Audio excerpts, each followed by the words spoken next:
Rogers, author of Don't Smell Like Smoke.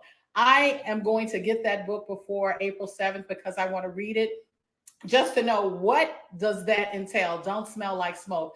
And my longtime friend since elementary school, Farilla Tripp, OG, author of he's an author of multiple novels, Farilla the serial killer, and Gangsters Don't Fold. No, they don't. He also has a new novel dropping soon, and hopefully he'll introduce that one and tell us a little bit about that on the show on April 7th. So I invite you to tune in then as well. There's going to be a lot happening. I have a lot of things going on in April, so please stay tuned. You can follow me at Ask Carla on Facebook and on Instagram to stay up to date on some of the things that I'm going to be doing. But once again, also you'll be able to find it at askcarladl.com. So let's get to tonight. My first guest, my first special guest is Mark Giangreco. Many of you may have seen him already on TV and a lot of places, but he is a Buffalo, New York native. He attended the University of Dayton, where he received his grad degree. He has had a wonderful TV and radio career, you know, just watching him, starting with working at Wing Radio and WDTN TV2 in Dayton. He also have worked at WLKY in Louisville, Kentucky, WMAQ TV, NBC5 Chicago, and WLS TV ABC 7 Chicago. Mr. Giangreco has won multiple awards, such as the Ring Lardner Award. He's won the Silver Circle Award, the Peter Lesagor Journalism Award. These are a lot of awards. He was named the Sportscaster of the Year, and that's got to be huge because there's so many out there, and there's so many doing so many different sports to be named that. That is amazing. He won the Dante Award, the Justinian Award. He was named the Father of the Year, and we're going to get him to talk about that a little bit, hopefully. And my favorite of all time, it was that he won the Emmy Award 8 times. People get nominated, they don't win. People get nominated, maybe win once, but he got nominated and he won 8 times. So that is like super, super, super duper huge. Mark is also a father of 3 sons. He has 3 grandsons, and I'm sure he has an amazing family. He can talk about them as well tonight. So I'm going to get Mark on this show. So please help me welcome Mark Giangreco. Let me get him here with us tonight.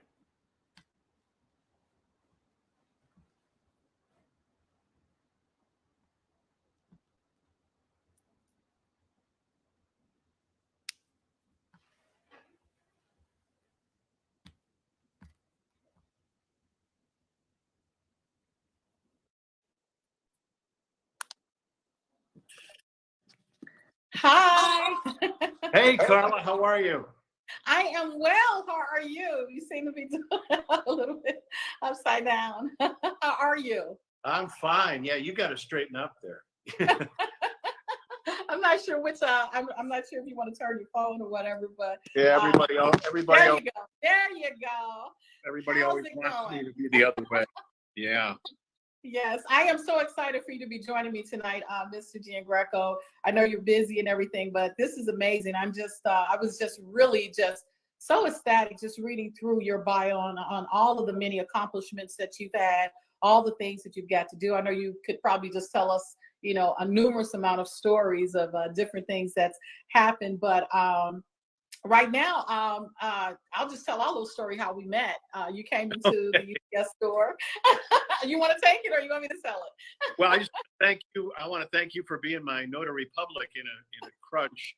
I walked into UPS and I had to send out some mortgage documents in a hurry, and you were right there, and you really walked me through it and stamped everything and put your official signature on there. So it was great to meet you, and I'm happy to be on the show.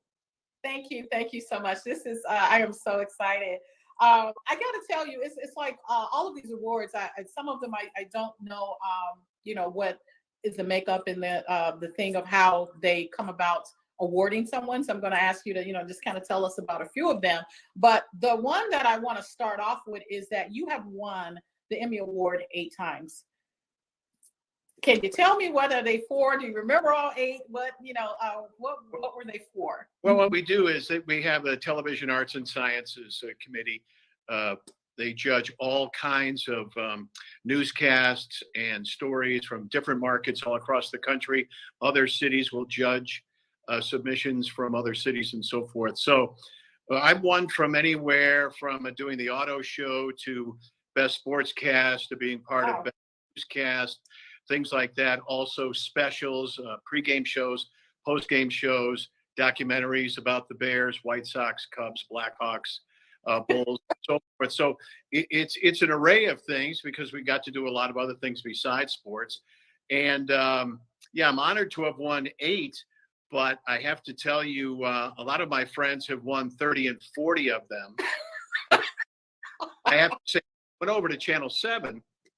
Our general manager, Joe Ahern, got into it with the television arts and science people at the Academy and just said, we're going to boycott the Emmys. So for wow. 25 years, we never entered anything. But when I was at NBC, we entered every year and we were lucky enough to win every year. So it's a great honor. The Peter Lisagor Award is more of a journalism award. Okay. What else? What about the ring and the Silver Circle? What are those? Silver Circle is at least 25 years on the job in Chicago. Okay. If you can attain longevity in this business, that's quite an accomplishment because people come and go in a hurry, Yes. So how long exactly have you been into the communication industry? How long have you been into it or was into it? Well, let's start when I was 8 years old. Okay. I was a little kid up in Buffalo, New York, and I had my little transistor radio in bed with me every night. And radio stations during the day broadcast in a circular pattern. At night, they broadcast directionally because they share frequencies with other stations. So I got to listen to all the big top 40 rock stations across the country. And I just wanted to play the hits. I wanted to be a DJ. So I could hear 66 NBC in New York, WLW in Cincinnati, CKLW Detroit, CHUM Toronto, and of course WLS and Super CFL in Chicago. And for whatever reason, I wanted to be in Chicago. That was my dream job, my dream city. And, then you grow up playing sports and being a big sports fan. I was lucky enough to be able to meld the two, my love of music, radio, and then be able to do television and talk about sports and cover sports because most of us sportscasters are failed athletes, So, I don't believe that. What sport did you play? Actually play? Well, actually, my mother was a national AAU swimming champion, so she made me swim on the high school team. I hated that, but played basketball, football, and enjoyed it thoroughly. And then in my later years, I had 3 wonderful sons who were great hockey players, and I started playing as an adult. But I'm old to do any of that now. So, I just hang out with grandkids and hope I don't break anything. Oh, wow. No, I'm sure it's fun and you can teach them a whole lot about it. What would you say, as far as, there are probably a lot of people on here that is looking to get into the communication field themselves. What advice or what can you say was the thing that, helped with your success? What kind of things did you put in place? What kind of actions? What was it that got Mark to the place that he was? Well, I was always enamored with radio, like I said, and then television later on. I just kind of fell into it. I had my heroes. I had people I admired. I have to say, though, I grew up in the golden age of television, and I was very lucky to be able to work in it when we were it. Local TV news was king. We were the primary source of information and entertainment. Now, unfortunately, things change. Local television news, relatively speaking, is really dying. The audience is very small now because you just cannot compete with the internet, media, streaming services, even satellite and cable are almost extinct. So we're going through all kinds of changes as far as we get, our media content. Now, local television news is still viable in a city like Chicago because we're very provincial. We not only care about sports, but we care about politics and culture and social issues as well. So, I root for my friends who are still in the business as they just kind of hang on. Yeah. but Yeah. going to be room for people in front of a camera or in front of a microphone. It'll just be disseminated differently. It's not appointment television anymore where you wait till 6 o'clock and you have dinner and watch the news, or Yeah. you watch 10 o'clock news and go to bed. Now you can DVR everything, and you can just pop up movies whenever you want to. So streaming is it now. And the best advice I can give to young people in the business, look, if you want to do sports and be a media member, a journalist in that profession, you really need to go work for a league or a team or a big university and work in their radio and TV departments and their video departments. You can produce some really slick, documentaries and packages and profiles of players and things like that. Although if there's scandal or if there, some breaking news that isn't really too good for a franchise, you're not going to be able to break that story. I mean, you're basically there to promote the team. But I would say you need to affiliate yourself with a team, a league, or a school rather than try to carve out a career in local television, because it's all changed now. Okay. Wow. Wow. That's huge.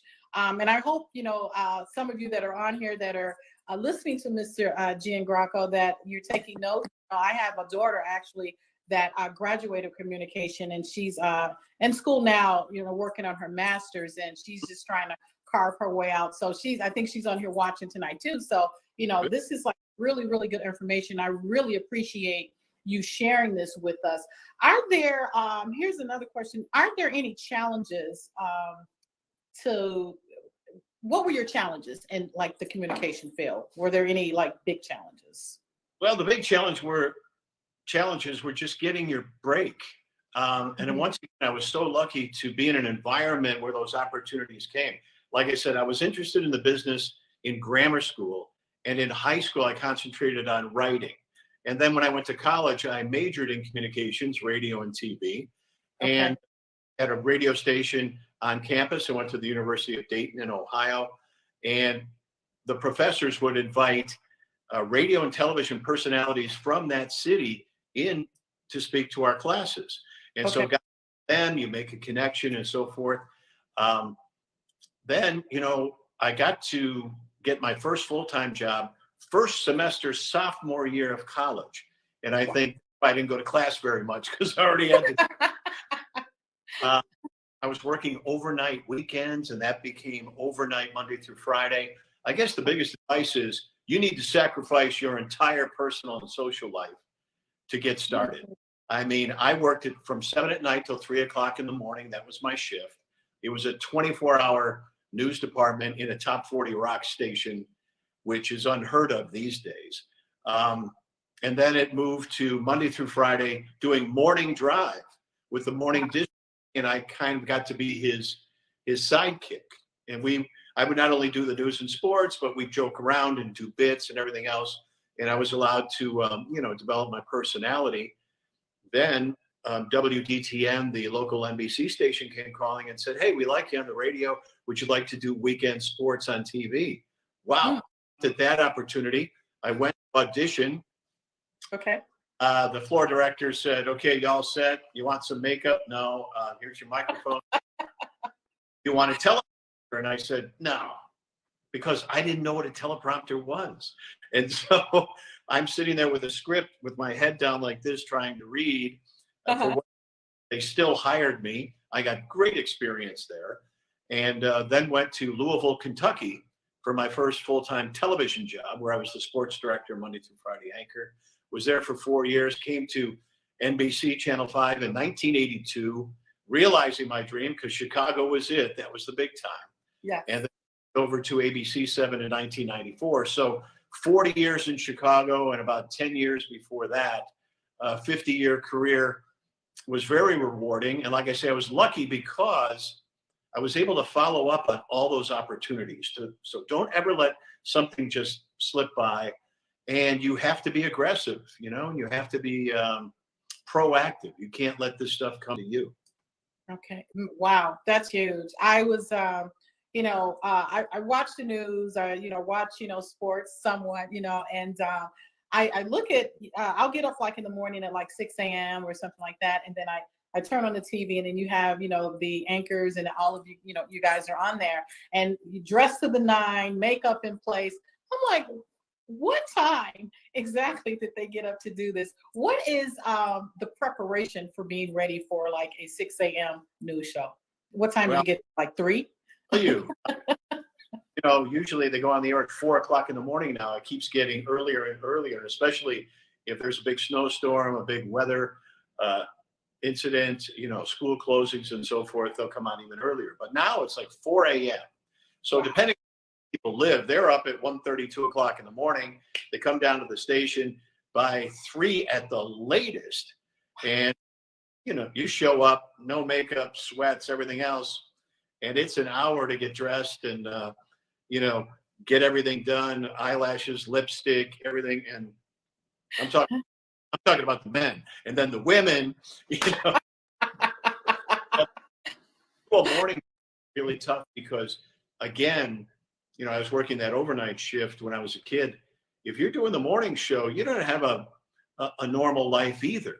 You go home and crash at noon or whatever, and you're up again at 1 o'clock, 1:30 in the morning. But morning news on television is the only newscast that is growing. Okay.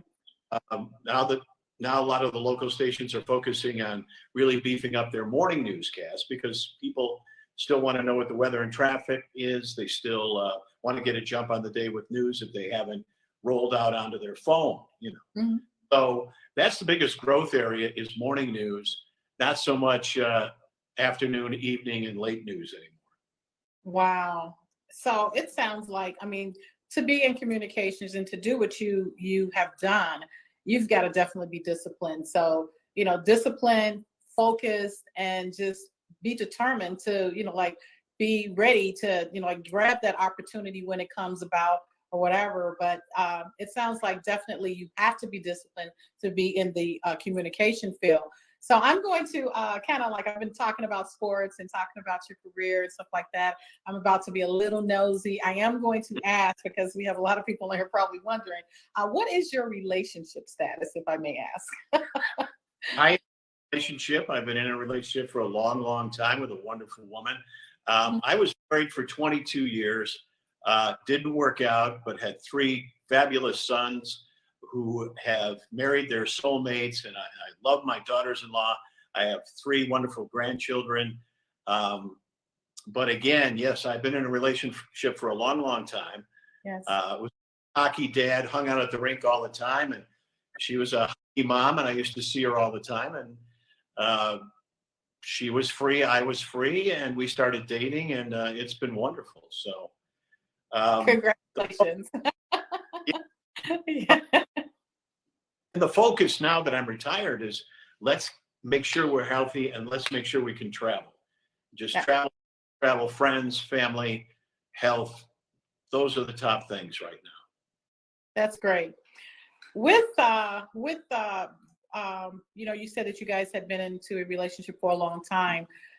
What are your views on, or how did you balance with the timing? You're saying sometimes you're up at 3 or you got to be there at 1:30. It seemed like your time is like kind of all over the place. How do you balance your career and a relationship? Because I got to figure that, with the time that you have to put in with your career, it's probably a little bit of time that you have to spend with the relationship.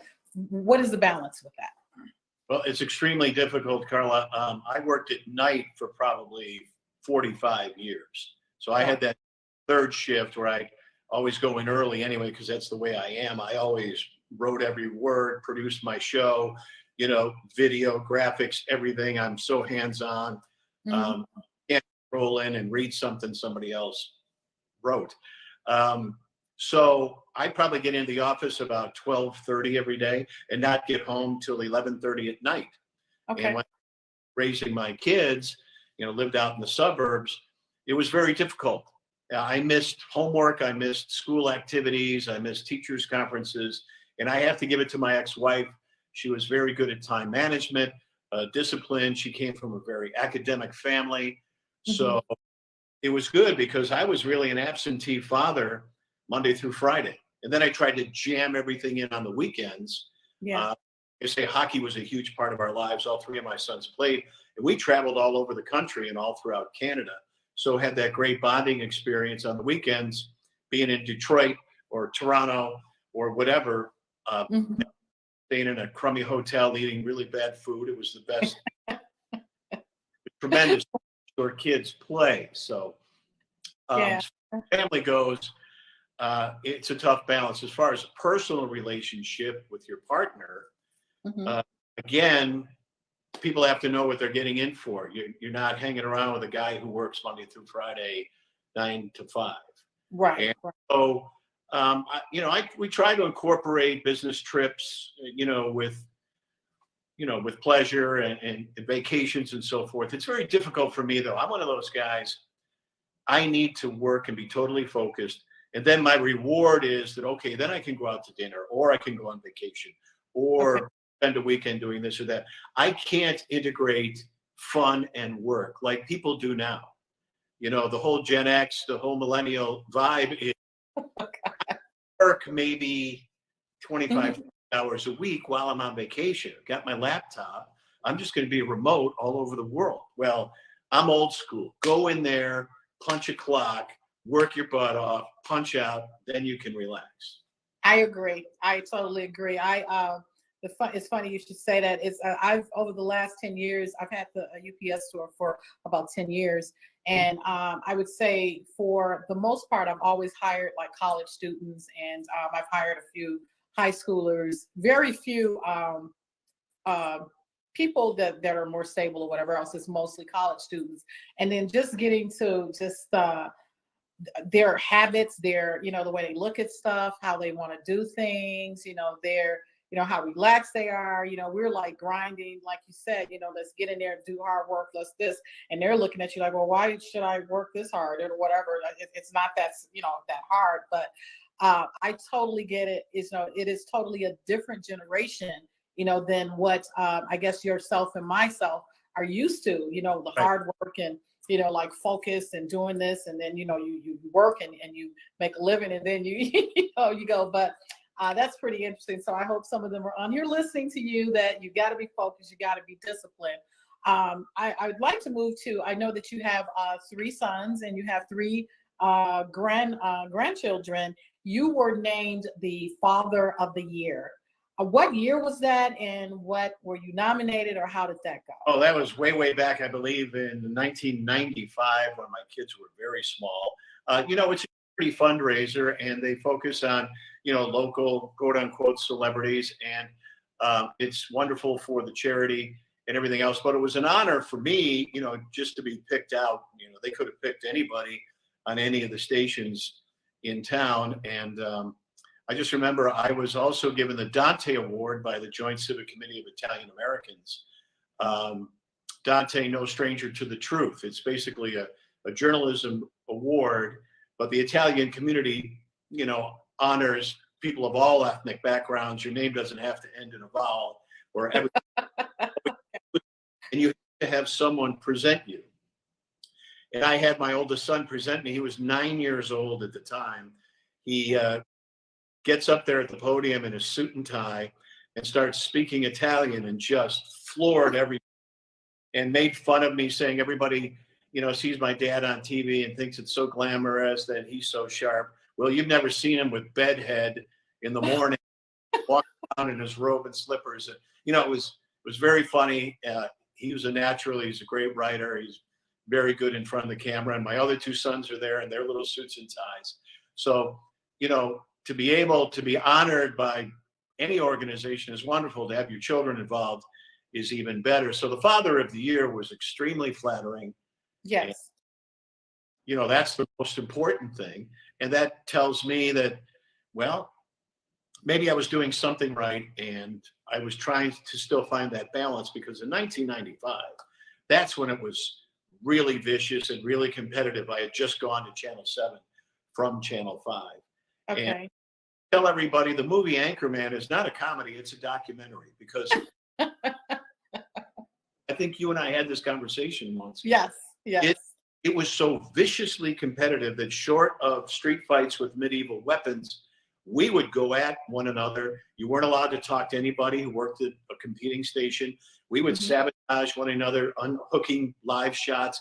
We get fights in the locker room. You could never get beat on a story. It was so tense and so crazy. You just lived out of fear every day that you were going to miss something.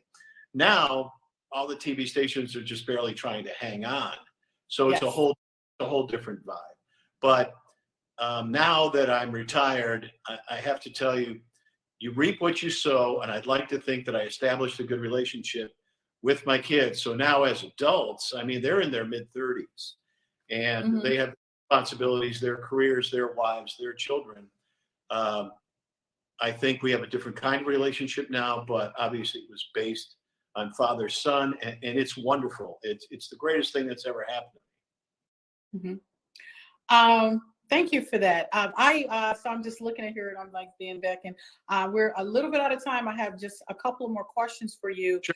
So is there any last advice that you would like to leave, or any last comments that you'd like to say about relationships, career, or whatever else? We really appreciate you being on the show. You are definitely a breath of fresh air.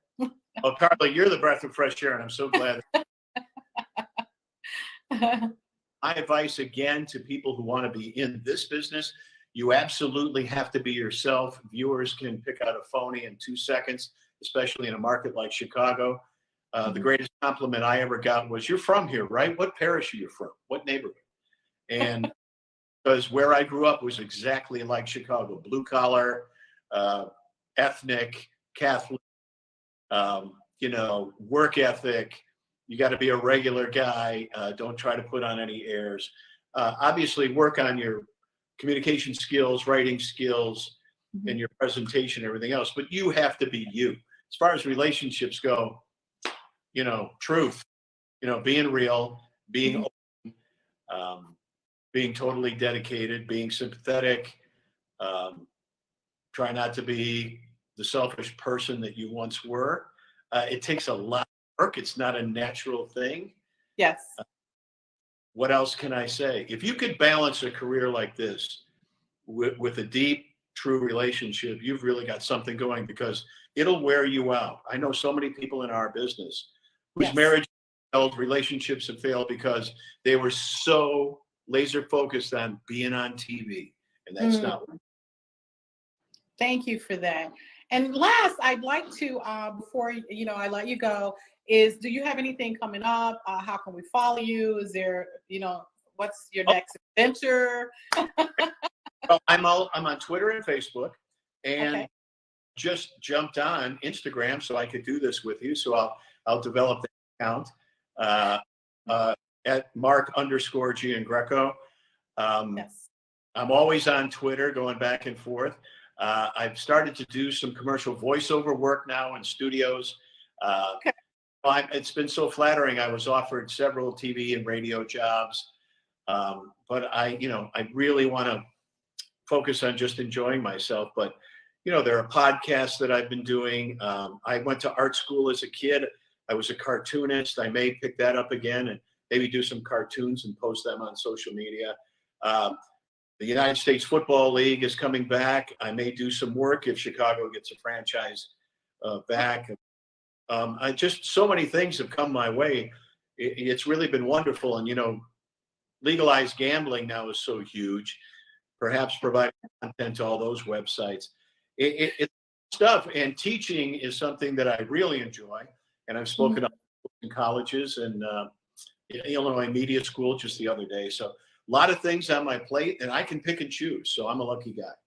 Well, I'd like to throw building a circle of friends out there to you too. I think I talked to you about that earlier, that we'd love to have you, come be a part and speak on that. It's one of the networking organizations that I'm a part of, and we do like this big thing once a year, and we haven't been able to get together in person because of COVID, but this year we're hoping and keeping our fingers crossed that everything will be intact to do that. But Mr. Mark Giangreco, I am so thrilled, and I thank you so much for joining us tonight. And I know that the audience can definitely appreciate everything that you said. You've dropped some gems, and you've given some people I think a whole lot of things to think about. You've given them a lot of information about the communication field, and you are always welcome to come back to Ask Carla. So you enjoy your evening, and I really appreciate you being on the show. Thank you so much. Thanks, Milo. I'll ask you, hopefully you're going to do it again, and I'll just overnight every piece of mail I have so I can come. Please do. I look forward to seeing you in the store. Take care. Bye-bye. Take care. Bye-bye. Thank you. Okay, if you have just tuned in, you are looking at Ask Carla. We are speaking with some awesome professionals tonight about love, life, and career moves. We've just got through talking to Mr. Mark Giangreco, and he has really dropped some gems tonight. I'm so excited. And these powerhouses that are on here tonight, you know, I'm just like a sponge, just soaking up everything that they say because they are a professional in their own right.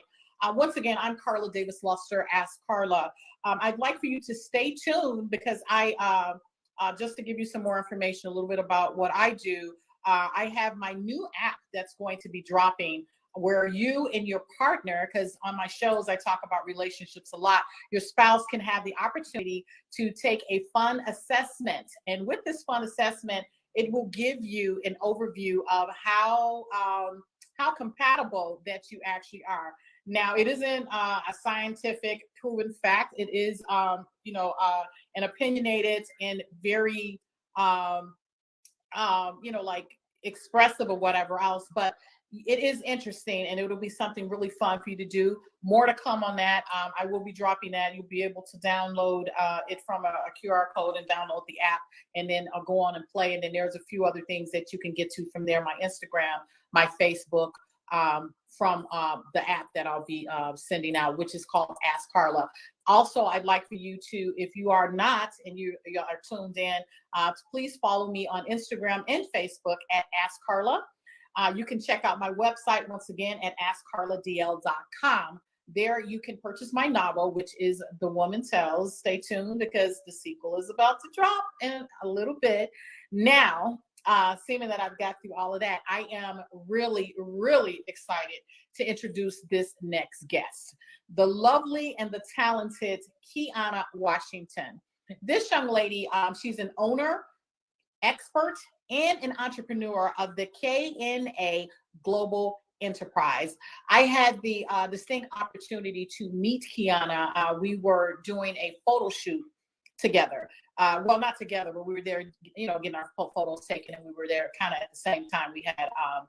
We had back-to-back appointments.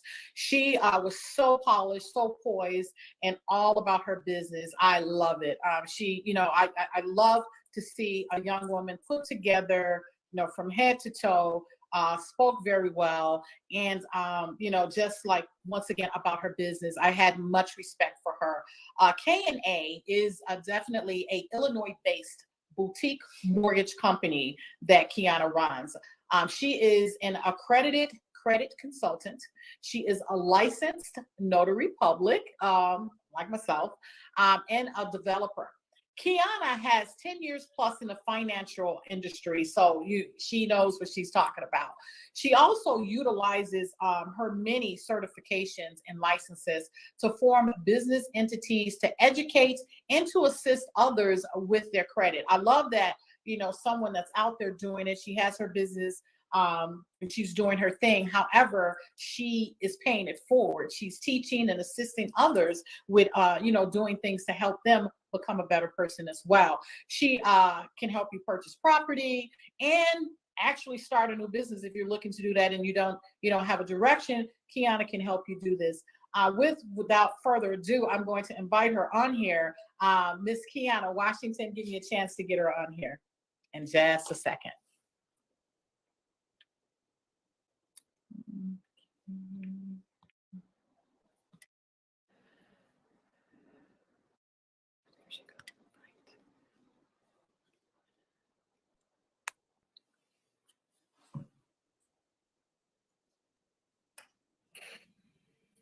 Hello, Carla. Hello. How are you? Oh my goodness. How are you? I'm all right. You. Thank you so much for the introduction. I've been on watching the entire time. Thank you. In it all. Thank you for having me.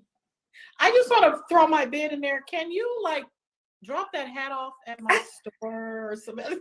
You are always so dope. I mean, I watch, I kind of stalk your page. Sometimes I'm like, come on now. It's like, cause I'm like, okay, what is she wearing today? So I just love it. And I just really appreciate you, cause I know that you're busy. You do a whole lot of things. You got a lot of stuff going on. You're very well respected. I just thank you for, taking this opportunity to just come on here and talk to us and, drop some nuggets for people that are, looking to get information. So without further ado, I'd like to start off by asking you, how did you actually first start your business? So I was literally working at a mortgage company, and in 2008, my partner and I decided that we were going to have a child together. Okay. I just knew at that particular moment that me punching a 9 to 5 was not going to work. And so I was already doing this side thing with learning about credit repair and also servicing other people. And so I just decided to make it a thing. Okay, that's great. So how long have you actually been in business for yourself? I've been in business since 2016 for self. Okay, for self. Yeah, but I can say full-time committed 2018. Okay. So I know you work with credit. Okay. I'm gonna ask you this question, then I'll get to my second question. Can I ask, what is the worst credit score that you've ever seen? Outside of mine at 21. No, I'm just kidding. I'm joking. The worst I have seen was maybe like a 399. Really? Yeah. Okay. That's the thing. And believe it or not, when you see the 399, it's because they literally have nothing on there, and they maybe have one negative account, but they don't have any additional history to go on. So yeah, I would say about a 399. Wow. So let me ask you this: with a 399, so that we say that is one of the worst that you've seen, how long would it actually take to repair a credit that's in that condition? So that will vary because just like the example I just gave you, it may literally be one thing. So that varies. Everybody's profile is definitely different. Sometimes it's not even necessarily just collections or charge-offs or derogatory marks. It may be late payments. Okay. Maybe student loans. And so that varies. Okay. Yeah. How do you, I know that you do, I'm just like going through some of the things that were listed on your bio that you do, trying to, just let the audience know and make people aware of what you do. You assist with property purchase. What does that look like? What what exactly do you assist with? So I'm a broker. I'm an MLO, loan officer, whichever terminology people care to use, which means that prior to getting to the actual realtor, you have to get to me, meaning that I'm assessing your finances, I'm reviewing your credit, and I'm seeing exactly where you are on the buying scale to see exactly what you can pre-qualify for. So I'm the person that provides you with the pre-approval for your home mortgage. Wow, that's huge. Yeah. Do you work with different mortgage companies, or you have just one that you work with, or there's several? So no, technically I am a mortgage company. Okay. I am a mortgage company, and what happens is I partner with various lenders. So and that's one of the things that I'm actually teaching on my platform now, because typically when you hear the term real estate, everyone always think of real estate brokers. And when I'm using the term mortgage broker, they're automatically thinking that I'm a real estate agent, which I'm not. So I don't necessarily sell properties or take clients to see properties. I actually provide the back analytics of getting you pre-approved, getting you past underwriting so that lending company can actually finance the loan. Okay. So that's I have a question. I know being an appraiser, is that a lucrative portion of the business with the real estate? That was something that I had someone ask me the question, will she talk about, being an appraiser or whatever else? I'm like, well, I'm not sure, I don't think that she's an appraiser, but she may be able to answer that question.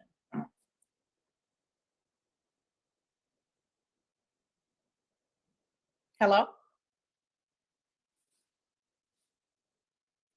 Kiana? Here, someone was calling. Okay. I thought so to answer the question, I don't know if you added more to that. Being an appraiser, I can say that it's definitely a lucrative field if you're working with a direct mortgage company or a lending company, depending on exactly the flush of clientele that they have coming in and out their door, and as far as who you'll be servicing. So I can definitely say being an appraiser can be lucrative. I would definitely say the key to that is the networking. Okay. The Networking. networking. Yeah. So I'm gonna switch kind of, we've been talking, is there any advice or anything else that you can tell us about credit, real estate, purchasing real estate, any other advice or anything else that you want to add to that? Yeah, we hear the term credit is king every day. We used to live by cash is king and rules everything. That statement is so false. Credit is king. I can definitely stand on that. Literally everything we do day in, day out consists of credit. Whether we're using it for housing, business credit, that's also another form of new credit that you're going to see bouncing around more. Credit is the key thing. Credit is the entry to a lot of things that we want to obtain in life. So I would definitely advise everyone, if you are not in front of your credit, get in front of your credit, whether you're seeking services from a company, whether you're looking to do it yourself. There are so many different tools. There's books, there's YouTube. Get in front of your credit. That's first thing first. And second thing, everyone needs to be a homeowner. Yes. And I'll say that again. Everyone needs to be a homeowner. You do not have to live in these properties in this form of real estate that you purchase, but everyone needs to obtain some form of real estate. That is an asset, not a liability. It can be used long term. It creates generational wealth. It can be passed down to your children. Everyone should obtain some form of real estate. Wow, yes, that is so, I mean, you are definitely dropping some gems. You know, I hear so many people, I work with a lot of college students, and their big thing is that I can't wait to leave and get out on my own and get an apartment. You know, what about thinking about wait to leave, save up, and possibly go out and purchase a condo to live in rather than just, you know, and I know you gotta walk, crawl before you walk and everything like that. But, you know, I hear, you know, I was previously in corporate America for years and stuff like that. And just the whole entire mindset is a little bit different from the way that, you know, some of my counterparts, being of a different nationality, you know, they're teaching their kids, well, you know, when you leave, you're going straight into a home, you're doing this and doing that. And we're over here, you know, like, I want to get the best pair of Jordans and I'm gonna get an apartment and this, you know, we've got to definitely, what you're doing, continue to educate our young, educate everybody, you know, so that we can be more economically, you know, on board with all of the other, you know, our counterparts that we have to interact with. Go ahead. So I want to go back to one thing you just said. You said that, you know, they're being taught, and when we're saying there, we're talking about other races, other nationalities. Yes. They're being taught to go into homes and do things that's going to be proven with their finances. However, we're having discussions in reference to buying Jordans and jewelry. The key component that's missing there is we're not being taught. So that's the big thing. We're not being taught. I believe that if it was being pushed out more, if we had more educators on the forefront to show, hey, you can look good, you can wear all these designers, you can do all these great things, but you must have it together on paper. And so that's one of the things that keep me going. One of the things that I strive upon when I'm actually on these platforms and I'm talking, I'm going to be and dress the part because I like nice things. I was introduced to nice things early. So, you know, I just like the array of nice things. But on the background and on the analytics of it, I'm good on paper. Right. You know, I understand finances and I know the ability of what finances can do to help me obtain legacies and generational wealth throughout my family. So one of the main things is we're not being taught. And then once we are being taught, we're 30 years in age and we're not being taught about it when we're coming out of high school, 18, Absolutely. 19. So I'm going to continue to be a voice and hopefully, you know, I bring on some more extremely well-spoken, educated people to continue to be a voice for our culture. I love it. I love it. And once again, I just love the fact that you're assisting, you're educating, and you are not one that's just out there, you know, getting it for yourself. You're trying to educate our people to be able to get it for themselves as well. Once again, paying it forward and, you know, helping someone else, just pulling, you know, taking a hand and pulling someone else along with you. That's what it's all about. That's how we're going to, you know, that's how our community is going to get better, by us like taking someone else's hand, teaching them, showing them, and helping them to, you know, like be better or get better, or, you know, helping them to get more established. With that said, I know that you are very busy and stuff like that. With your work balance and having I think you said that you are in a relationship or, you know, your spouse partner. How do you balance work and being able to spend time? Does that ever? I'm balancing now, Carla. I don't know if you had just seen my face and me reaching over. I'm balancing now. He just walked in. Say hi. So I'm literally balancing now. He's in here trying to figure out what I'm doing. So I'm balancing now. Funny story is, and I don't think I ever even really shared this on the platform. So K&A, I use that for my credit counseling company as well as for the mortgage company. And everyone knows it as knowledge and accessibility. But when we started the company, it was just more so getting some stuff on paper. We were practicing what we were preaching. It really stands for my first name and his first name. But of course, yeah, so it was technically Kiana and Asifa, that's his name. And so as I began to teach and educate about what we were doing, I'm like, wait, I'm providing knowledge to make it accessible. So wait, we're knowledge and accessibility as well. I don't even think I ever shared that with anybody, but it balanced well when you have someone that's supporting you and that has a visual with you. It's easier. Wow, that's huge. So you guys look, he leaned over, kissed you. You guys look so good together. Did he leave the room? No, he's still by. Tell him to lean back in again. Everybody look at this. He's not gonna lean in. What would you say your love language is? You know, they name off 5 affirmation, gifts of service and all those things. What would you say your love language is? Things that you like to do for him. For him? I thought this was about me. Well, I won his heart with cooking. So creating different dishes and prepping meals and doing it on a different level, and you know, not to say too much, but cooking, I would say cooking is the love language that I have for him. Okay, that's really cool. So I'm going to, I got just a couple more questions because I know you're busy, you're balancing. What would you say is do you guys have a date night set, or you guys just have to make time to just go on a date? Nowadays, yeah. So we used to have this thing to where Sundays was family day. Now with the way business go, and then the different things that because we're in the process of different business ideas and just trying to create and do bigger things, right? Without even really saying too much. You don't want me to disclose. So we gotta fit it in where we can. I think communication is kind of like the biggest thing. Him being a listening ear, you know, when I'm bringing ideas aboard, because it's always something new I'm trying to do. Wow, that's awesome. It is really great to see couples working together, you know, and even if you guys are not like in the same business doing it like immediately together, that whatever you guys are doing is that you're supporting each other and you're making that time to, you know, like still like be together, whatever else, but you know in your heart that he's supporting whatever you do and got your back. That is so dope. So look, no matter how slow he may do it, but it's being done. It's been, you know, men, they move a little slower than women, so it's just. I agree. Yeah. So, okay, so what do you have coming up? Is there anything that you can tell us? What do you want the audience to know? You have something coming up? Are you having any workshops? What are you doing?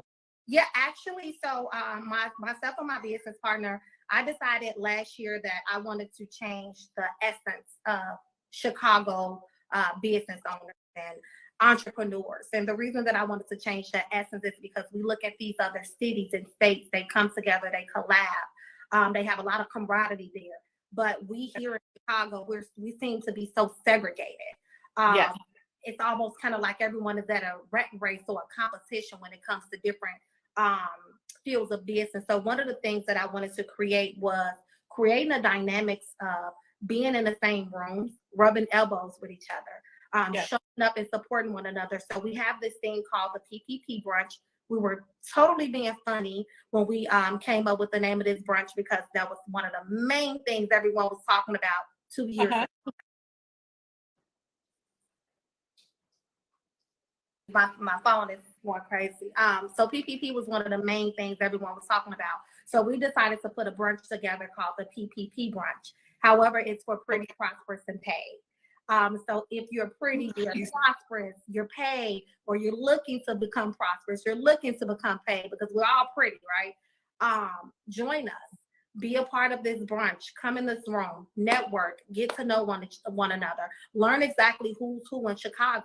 Let's leverage one another and grow as a city. So we have that coming up May 21st. The tickets will be going on sale. We're going to do some sale tickets, so they'll be going on sale in the next week. Outside of that, we decided to put together another major thing here, which will be the Chicago Honoree, and I'll definitely be getting with you, Carla. Yes, I want to go to the PPP too as well. Yes, so please keep me posted.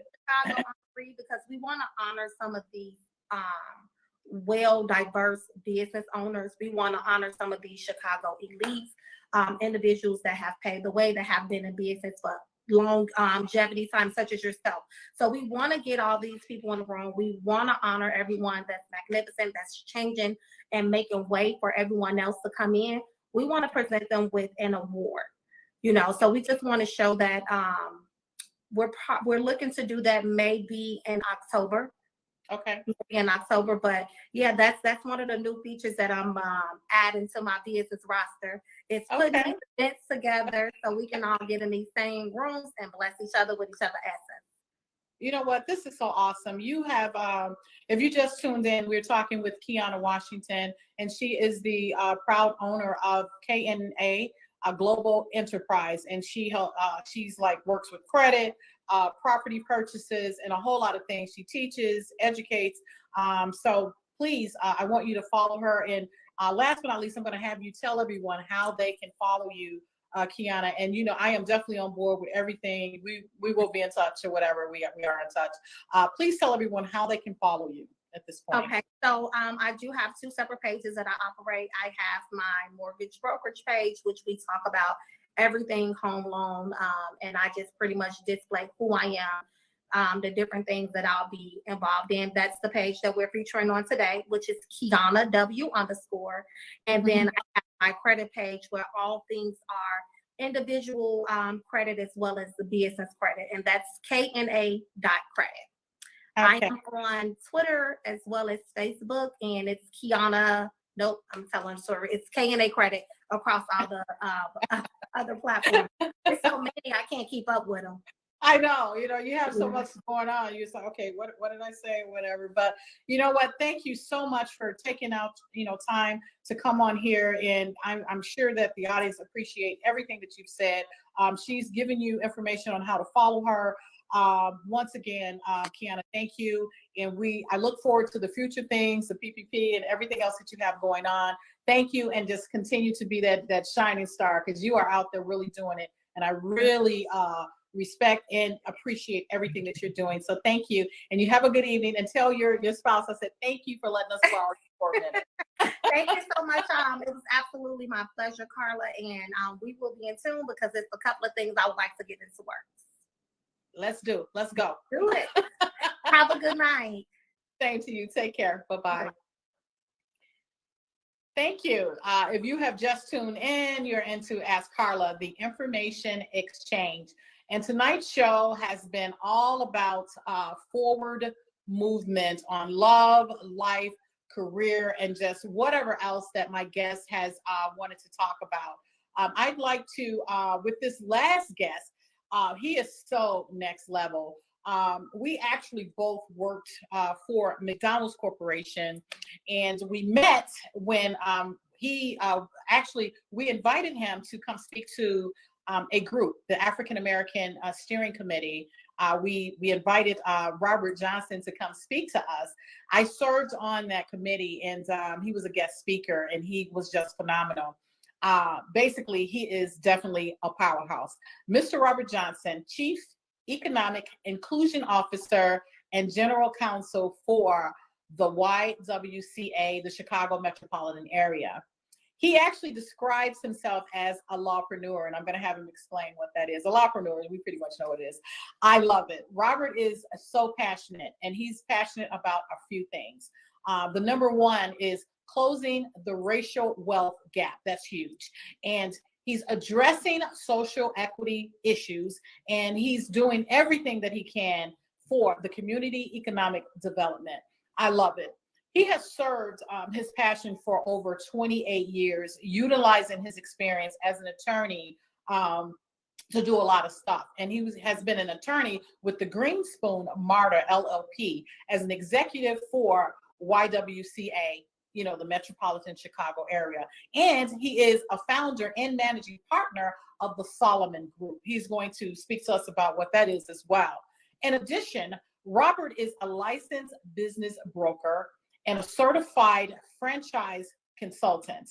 In his prior life, Robert was a franchise officer and ombudsman for McDonald's Corporation. And ombudsman, that's huge. He did this for the Corporate Central Division. He also held a franchise relations officer responsibility for over $55 million a year for worker compensation program, saving the company over $60 million. So, he had a job when nobody else had it, saving the company $60 million. I love it. Robert also serves currently as a co-chair of the Growmentum Labs, and he is a member of the Cook County Cannabis Commission. Huge again. Mr. Johnson received his Juris Doctorate from the University of Illinois College of Law, and he has a dual Bachelor Science degrees in economics and business and administration.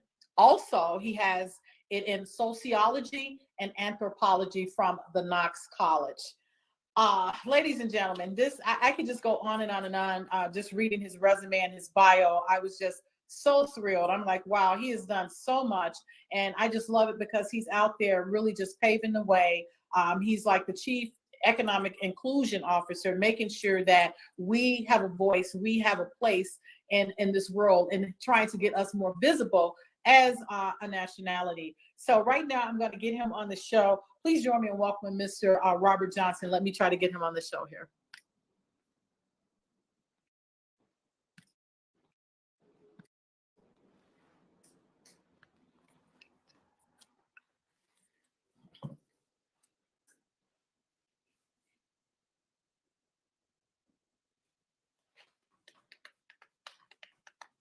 Robert.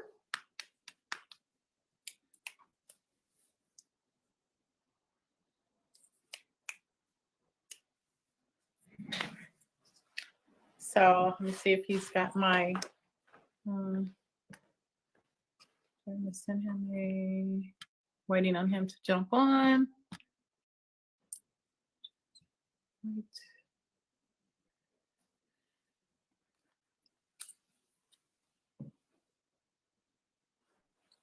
Hello, everyone. Let's just start saying hi to some people that have come on.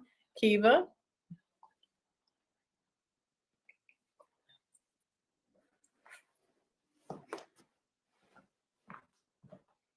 We are waiting on Mr. Johnson. Let me see. He's saying he's unable to join. Technical difficulties. Let me see.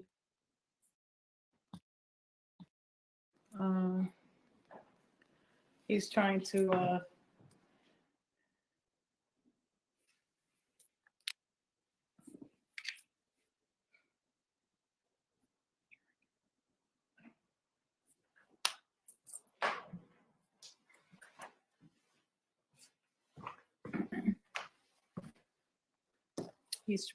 join. Technical difficulties. Sorry about that. If you can go to my page and just hit the live circle, you should be able to join.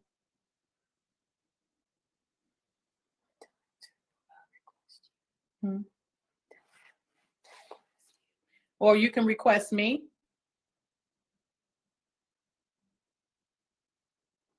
Hello, everybody. This is Carla Davis Luster. You are watching Ask Carla. Please, when you get the opportunity, go check out my website at askcarladl.com. There, once again, you can purchase my novel, The Woman Tales. And you can take a look at some of the upcoming events that we have. On April 7th, I will have several authors that will be joining me, and we'll be like discussing their book. We'll be talking about some current events, some of the things that are going on. And therefore we will like have a great time. Also, at the end of April, there will be a lot of stuff going on. The information exchange, we will be talking about and discussing my sequel that will be dropping. Also, I have an app that stay tuned. I will be sending out a QR code for you to download the app in order to go on and take an assessment as a couple, and you can just see how compatible you are as a couple. So I'm going to ask Robert Johnson if you can just request to come on, me to come on to you. Request to begin. Yeah, your request. Yes. Is that it? Let me hit that.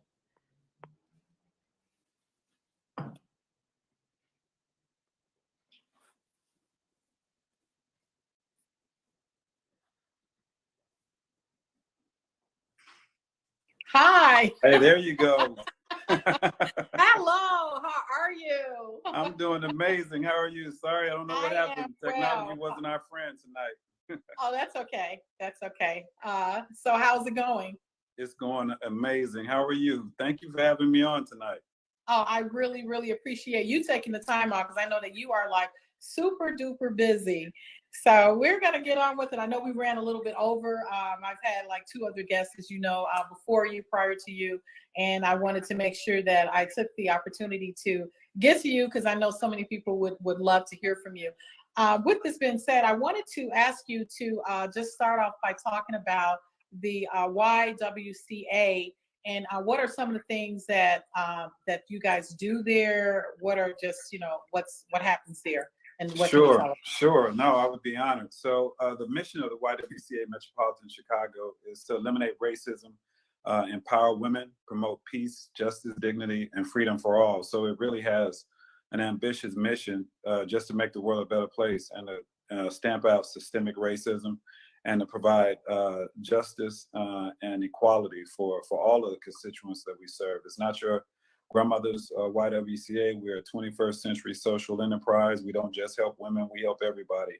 My particular role at the YWCA is I oversee the Economic Empowerment Institute, which is the branch of the YWCA that is focused on closing the racial wealth gap. Right now, unfortunately, white families have around $176,000 in their total net worth, whereas Black families have an average net worth of around $17,100. So it's a 10x multiple in terms of the wealth that white families have versus Black families, and Hispanic and Asian families aren't faring much better. So my goal is really to try to close that racial wealth gap. And the racial wealth gap is really comprised of about 3 areas. About 16% of that racial wealth gap is as a result of lack of access to high growth, high demand careers. Another 32% of it is as a result of the lack of access to affordable homes and appreciating neighborhoods. And the bulk of it, about 50% of it, is as the result of the lack of access to or the existence of scalable, saleable businesses in our community. So at the Y, we've launched our Thrive 2025 campaign, which is really an ambitious initiative to try to close that racial wealth gap.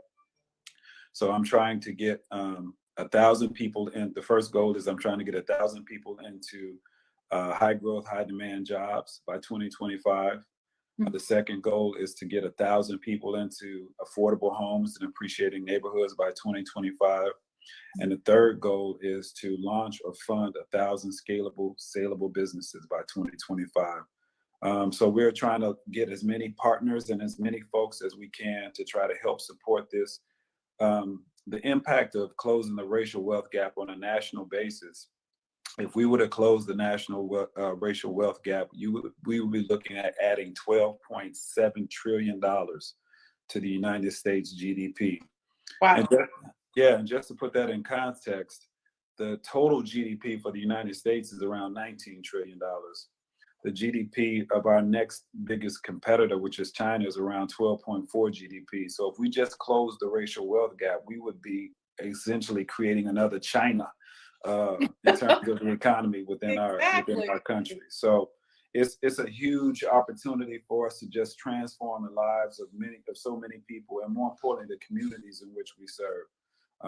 And that's what we're really passionate about, is trying to transform the lives of individuals. I like to say we take individuals from surviving to thriving to catalyzing to where, and what I mean by catalyzing is they become catalysts for change, not only in their lives, but in the communities that they serve. So I'm humbled and honored to have the ability to work in such an organization that's really focused on just trying to make this world a much, much, much better place. I can hear the passion.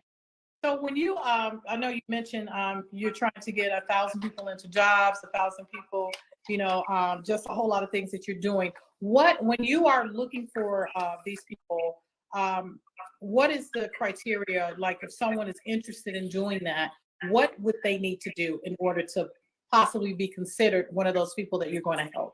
We're trying to help anybody and everyone. So, I call EEI our Economic Empowerment Institute, but my team, which I have the honor of working with about 45 or so, just extremely committed individuals. They've kind of renamed our Economic Empowerment Institute to Empowering Every Individual.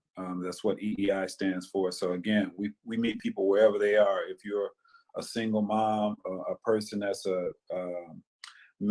experienced domestic violence, if you're homeless, if you're underemployed or unemployed, if you got a business idea that you need help with, if you got an existing business that you need help growing, if you're renting and you're trying to get out of a rental situation and you want to, like your last guest has talked about, everybody should own a home. Yes. Come to the YWCA. We have programs, we have access to capital. We have trained housing counselors. We have folks can help that can provide you one-on-one coaching for your business. We have childcare. I mean, we have just a plethora of services to try to help support people and get them to where they want to go. So there's really no one that we can't help. Everybody needs some form of education or opportunity, and we have it at the YWCA. We have financial literacy education for children, for youth. All the way from ages 6 to 80. We got programs for you. Okay. Wow. That's something. You hear about the YWCA, but I never knew how wide the scope was of the things that you guys actually do. I know in your bio, I read that you also is the founder of the Solomon Group. Can you tell me a little bit about that and what that incorporates? Absolutely. So, you in your introduction, you described me as I describe myself as a lawpreneur. So I'm a lawyer and an entrepreneur. I've been a serial entrepreneur. I actually started the Solomon Group when we were both at McDonald's. Okay. The Solomon Group is it's a social enterprise management consulting firm that I launched to really focus on helping minority and women entrepreneurs get access to capital to grow and scale their businesses. That's a very difficult area for most entrepreneurs, is figuring out how they can, one, get access to capital, and then two, how to deploy that capital in a way to best scale and grow their business. So that's what I do in the Solomon Group, is I work with entrepreneurs of all types and all sizes who are looking to get access to capital and to try to figure out where the money is to help them grow their business. And, whether it's through the traditional sources of a bank or high net worth individuals that I have developed relationships with, or social impact investors or venture philanthropists, wherever the money is, to try to help you get your business. That's my goal, is to try to help create as many Black and women-owned businesses as possible. There was a recent study by the Urban Institute that came out a little less than a month ago that talked about, in order for us to reach parity in terms of the number of Black folks in the Chicagoland area, roughly Black folks make up about 17% of the Chicagoland area, but only 2% of the businesses. So in order to have the same number of businesses that represent the percentage of the population, we need another over 37,000 more Black-owned businesses in the Chicagoland area. Wow. That's staggering. That's some work. Yeah, that's a lot of work. So That's in order to get those businesses, we got to get them the capital. We got to get them the cash so that they can grow their businesses. Of the 3.7 million Black businesses that exist, 96% of them are solopreneurs. I mean, there's only one person in that business. Okay. We got to get those businesses to grow, to be able to hire people, to be able to make more revenue, to be able to get put back into the community so that they can be a part of the community. Because Chicago has so many commercial corridors in our communities that are empty, that don't have the businesses that the community needs. So we have to go outside of our community to shop, to eat, to get your hair done, to go to the grocery store, whatever. Everything that we need should be in our community, just like in other communities. Yes, that is so huge. We as like Kiana saying, as you're saying, everyone has been on here just really just dropping some gems and talking about things that can help us with our communities and things of the sort. I just really feel that it's our responsibility to do the things that, like, all the things that you're passionate about, to reach back, those of us who like have a business already and have been doing this, for a long time, to reach back and try to educate or help someone along the way and try to help them to get established, try to help them to, just figure out something. And if we don't do that, we're going to continue to be that low percentage on the, the totem pole or whatever else. Exactly. So I have much respect for you. And I just love the fact that, you're passionate, you're out here, you're not just, sitting around talking about it. You're actually here doing some things about it. What can you tell, or what advice can you give someone that's looking to, because you've had a long law career as well, in corporate, and you're doing a lot of stuff, and you have your hands in a lot of things. What kind of advice can you give someone that's looking to get into law? Just any advice that you can give them. I mean, I always recommend, when people are thinking about what degree to pursue, I recommend a law degree, because to me, it's the most flexible of the degrees. Okay. If you can teach, obviously you can practice law, you can go into politics, you can go into business, you can become a judge, a lobbyist. There's just so many things that it allows you to do. And it more importantly, it trains you to think, and it really gives you a key to the club. It's an exclusive club of power that you get by being a lawyer that is uncommon in our community. And that's one of the reasons that I became a lawyer, is anybody who knows me know that I rep Fort Heights. I grew up in Fort Heights, which is deemed the poorest suburb in the nation.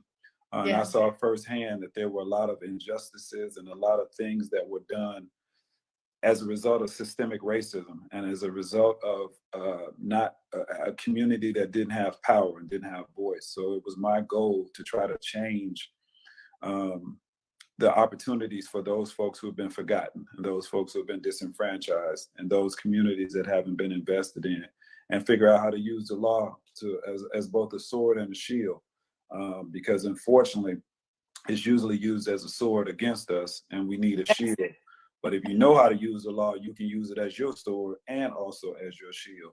So that's why I try to encourage people, even if you don't become a lawyer, at least know what the rules are, know what the laws are, so that you can use them to your advantage, because that's what other communities do. Most other communities use the law to their advantage to get what they want, and then we as a community have to react to what's been done to us. If you know what's happening beforehand, you can influence it, particularly if you got a business. I'll give you an example. When roads are closed, if the city decides that they want to, do some construction in front of your business, it's going to shut your business down. And there's nothing you can do about it. So what do? We go to our alder person or whoever it is, but that's after the fact. Now your business is shut down. If you was in the know on the front end, you could have negotiated with something with the city for either some money, or for them to delay it, or do the road construction in a way that didn't impact your business negatively. That's why knowing what's going on and being informed and knowing the law and being a part of the process is important, because we end up being in a reactionary period where as opposed to being in proactive, taking proactive measures. Absolutely. Man, that is just really, really just some amazing things that you're saying. when I'm during my show, I like to talk about, things that can help people with their career, their professions. We've been talking about, a lot of things that you're working on to help the community, help our economics and everything. I would like to ask you, I'm going to do a little bit of a change here, is what is your relationship status? Because I do talk about relationships. Yeah, I'm married. I've been married for, 18 years now. So we got 3 kids. We getting this last one ready for college. Trying to figure out. He'll be 17. The other 2 are grown, but the last one we're trying to get him geared up to figure out what he wants to do. Hopefully he'll become a lawyer. I don't think he's feeling that idea right now, but he's more interested in doing something in the sports arena. So we'll see if that works out for him. Are either of your other 2 in the law? Did they? No. My daughter is a teacher. She lives in Texas, and then my other son is here in Chicago. He's working with a lawyer doing some environmental work. They're looking at how they can remediate or clean up brownfields and return them to use within the community. So he's been threatening to go to law school, but I think I think that ship has sailed. I don't think that's what he's interested in doing. He's not gonna do it. No, he ain't gonna do it.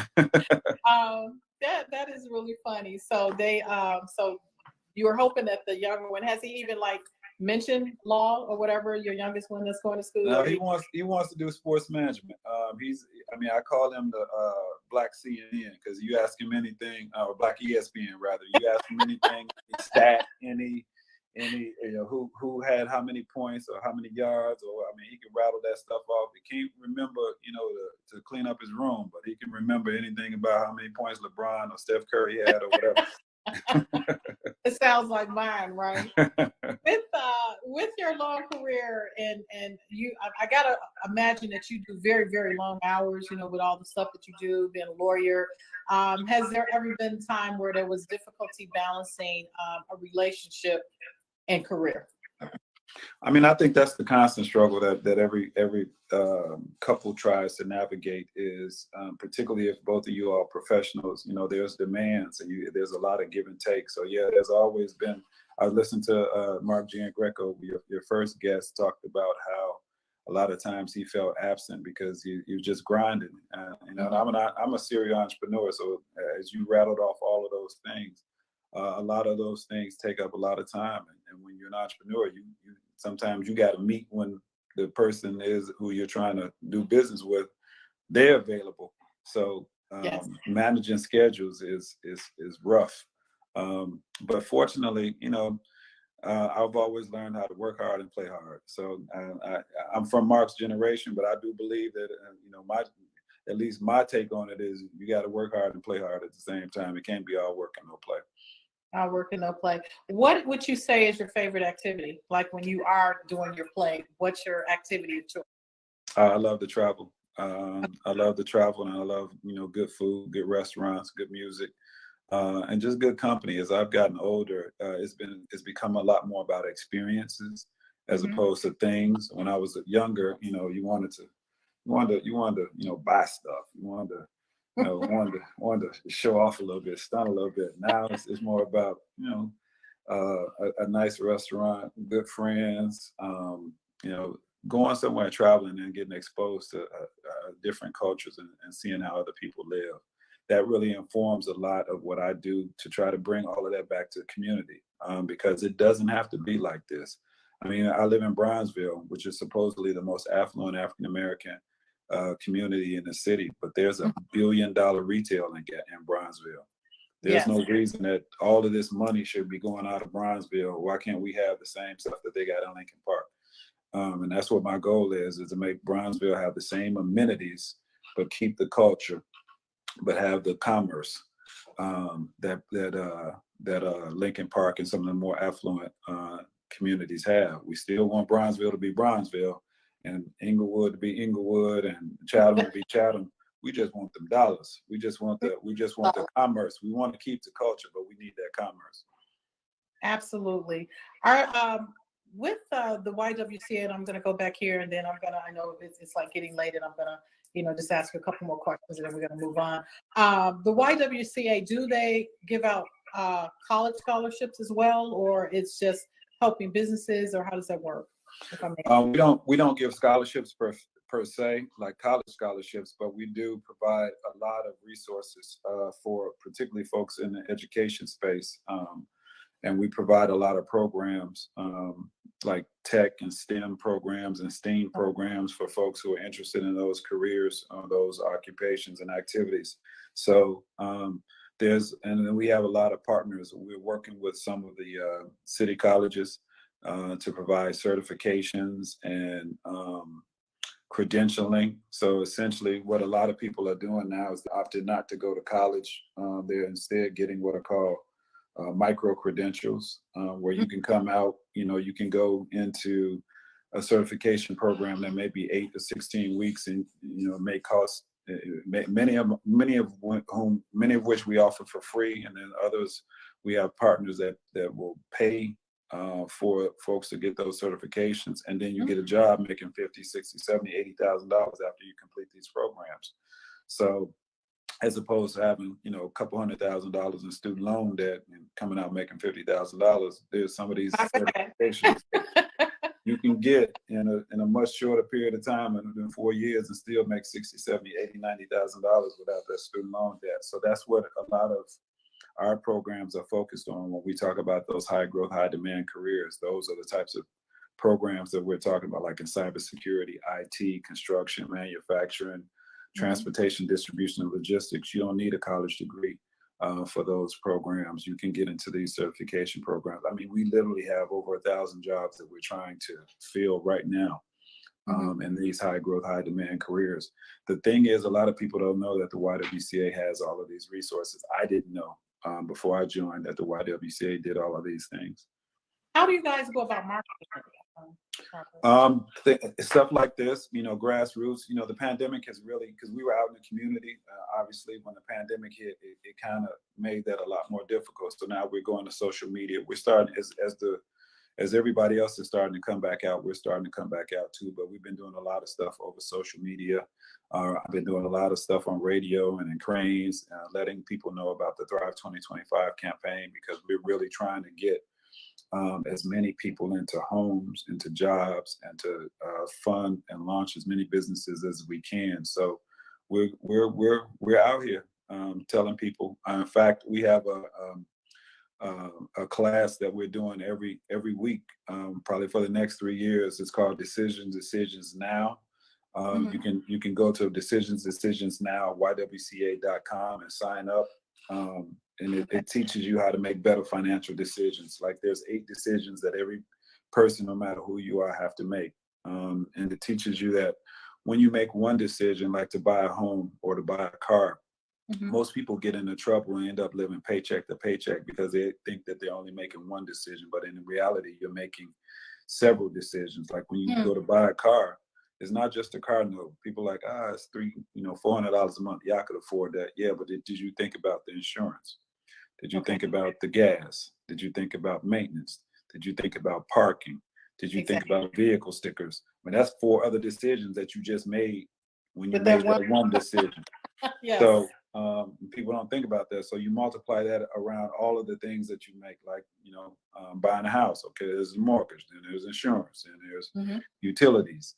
There's, lawn upkeep, there's furniture, there's a whole bunch of other decisions that you're making that we don't always factor into our budget. So these classes begin to train us to think about taking a holistic view towards the decisions that we make. I know you said that they're going to run for 3 years. How long is the actual, like, if I started a class today, how long is the class? Is it 3 weeks, 3 days, 1 day? How does that Yeah, work? so it depends on what they're in modules. It depends on what you sign up for. Like there's like the decision class is only 4 weeks. We have classes we run a small business development center. So we have classes every month in our small business development center that are self-paced that you can take to help grow your business. We have we do housing counseling and rent assistance. So like the guest that just came on before, we have folks that'll help you build your credit or repair your credit We do rental assistance, mortgage assistance if you're having problems paying your rent or paying your mortgage. We do post-purchase counseling after you buy your house, how to make sure you stay in the house. Or if you're about to lose your house, we got foreclosure counselors. Or if you're a person of a certain age and you want to take money out of your house and do a reverse mortgage, we teach people how to do that kind of stuff as well. And then for the job programs, those certifications take however long they take, depending on which one you want. Like if you want to get a cybersecurity certification, it might be 16 weeks to go through the class, sit for the test, and then get the job. So it just depends on what it is that you're trying to do. So there's a variety of different programs depending on what interests you. That is huge. It's and I'm so happy. I think my tech person was on here. He came on and went off. He's like actually kind of tied it in, and hopefully people on Facebook is seeing it as well, not just IG. And we continue to run this information so that people can get it. And I think that everything that's been said tonight, all the information that you've given, this is really, really great information. And definitely, I know that we've talked that I want to definitely continue to connect with you and, just partner in doing some things to just continue to help the community.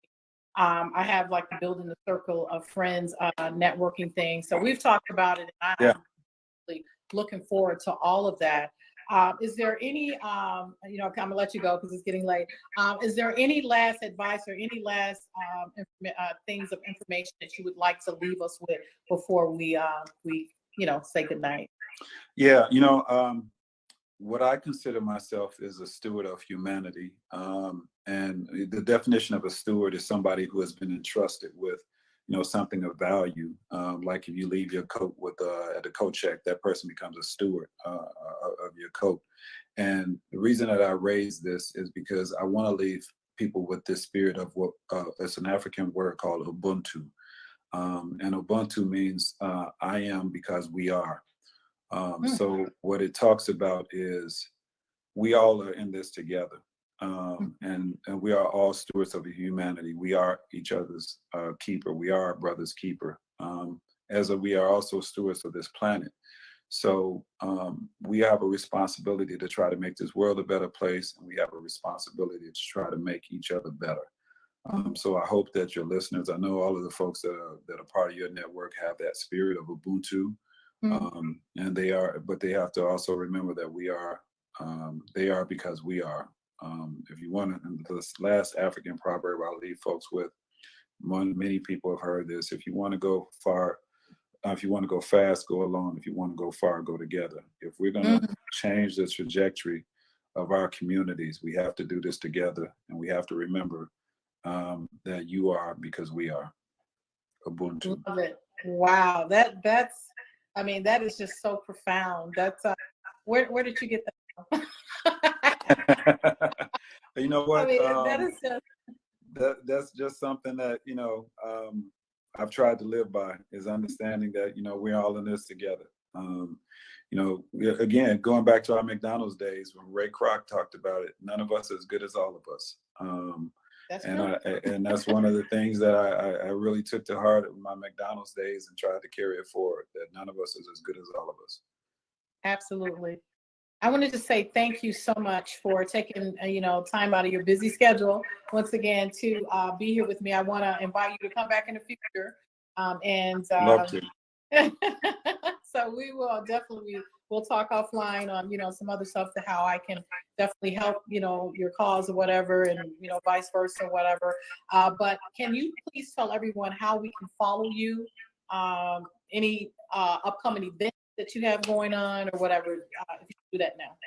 Sure. Yeah. So our next homebuyer workshop is on April 12th. Go to that Decisions Now, ywca.com. Go to the general YWCA website, ywcachicago.org. And then you can follow me on LinkedIn. I post a lot of stuff on LinkedIn. And then my IG is RJ Leadwell. I think my Twitter is RJ Leadwell as well. And yeah. Are you on Facebook? Yeah, I'm not as active on Facebook. I'm more of a LinkedIn guy. Okay. Well, once again, thank you. Thank you again, and enjoy your night. It's amazing. Thank you for all of the information that you've given us. I'm sure this will help a lot of people. Once again, you are welcome to come back at any time. Take care. Thank you, Carla. It's been a pleasure. Thank you so much. Good night, Thank you. everyone. Good night. If you are tuned in, this is Ask Carla. We are at the close of our show right now. I'd like to once again leave you with follow me at on IG and on Facebook at AskCarla.com or Ask Carla. I'm sorry, and then my website is AskCarlaDL.com, where you can purchase my novel once again, and you can see all my upcoming events and anything that I have going on will be on there. Also, I'd like to leave you with just stay tuned for April 7th is a session where I will be speaking with authors.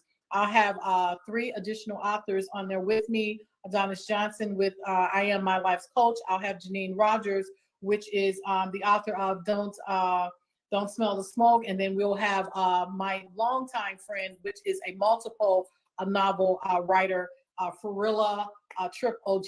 So please stay tuned for that. I thank you for joining me. And I'd like to just take this last opportunity to thank my guest that was on tonight, Mr. Mark Giangreco. We really appreciate you for being on. Mrs. Kiana Washington, she brought a lot of information to us regarding credit. And then last but not least, Mr. Robert Johnson. He is the Chief Economic Inclusion Officer over at the YWCA Metropolitan Chicago. So it's been a fun-filled, informational, packed night. I thank you for tuning in. This is Ask Carla. I'm Carla Davis Luster, and have a great night. Take care. Bye-bye.